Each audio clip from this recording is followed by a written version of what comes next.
everybody, Holly Priestley here, Queen Bee of Honeycomb Coaching. I've been wanting to do this video for a little while because I think it's an issue that affects a lot of people. And if you're trying to grow a business and get your name out there and get more clients, it's probably affecting you in some way, shape, or form. One thing that people probably don't know about me, even my close friends and family, I have a lot of social anxiety, or at least I used to. I used to be very, very nervous, and I didn't even want to go to the grocery store by myself, much less go to a networking event with a ton of people that I don't know and I'm supposed to make conversation with them. I would go to a networking event with a really good friend. We would drive together, park together, walk in together, and I would not leave his side. He's very versed in the world of networking groups and meeting new people and talking to strangers, and I was not. So we'd go in together and I would be like glued to his hip. Like he would have to stay here with me the whole time. I wouldn't talk to anybody else except who he was talking to or him. I couldn't make eye contact all that much.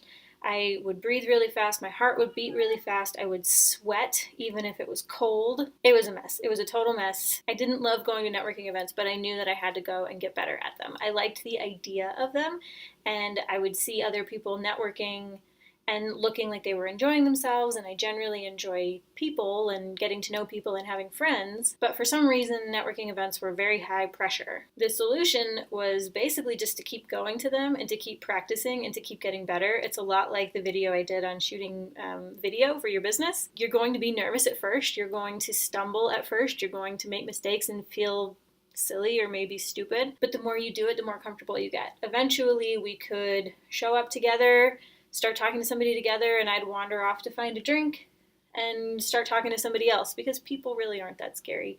People are generally very nice. A short while after that, we could go together and immediately part ways and go talk to whatever people we wanted to talk to or whatever people wanted to talk to us, and we'd reconnect at the end and leave together. Part of this also I feel like I need to mention is that I don't like parallel parking, and here in Denver, most of the networking events happen downtown, where there is a lot of street parking and not a lot of princess parking. Princess parking for me means I can just pull in, pull out, be on my way.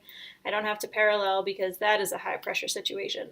You got somebody behind you on like a 1-lane road and you're trying to parallel and taking up all the space and not doing it right. Like, talk about pressure, oh my god. So eventually it escalated to where I can go to networking events now by myself. I don't have any issue pretty much going anywhere at all by my lonesome. One of the biggest things that I did for myself, other than just sheer practice and determination and like force of will, was that I would kind of remind myself that I'm not the only one there who's like afraid to like say something wrong. It's kind of like when you were a kid and you saw like a snake or a cockroach and you were afraid of it, and your parents kind of told you like, oh no, they're more afraid of you than you are of them.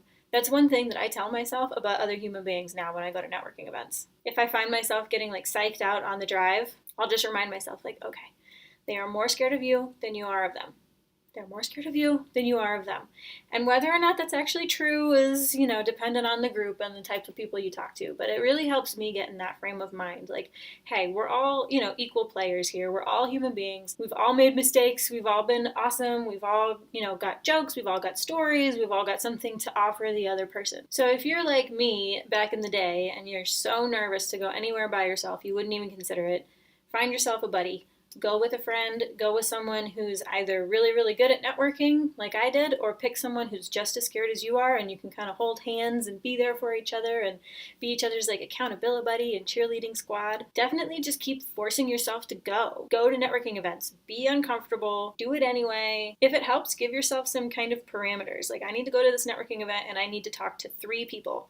And the second you talk to 3 people, you can leave. You don't have to stay the whole time. You don't have to talk to everybody there. Give yourself a set of boundaries and guidelines to follow. And just remind yourself that everyone is nervous, whether they act like it or not. Everybody has like butterflies in their stomach. You're not the only one. If you want to go to networking events here in Denver and you don't have a buddy to go with, let me know. I'll go with you. I'll be that accountability buddy. Some of the best connections I've made have come from going to networking events. Some of my best friends I met at networking events. I remember I went to one about a year and a half ago that was specifically for women business owners here in Denver. And I went by myself. And the only reason I could even go by myself was because I had been practicing for a year already. And to this day, the women that I met at that group are friends with me, and we network and we throw each other business and we help each other grow our own businesses. One of the women there told me I can't remember if it was that night or a night following, but she told me like, oh my gosh, you're so brave. You came to this event all by yourself. I could never do that. And I'm looking at her like, girl, do you know how nervous I am or was?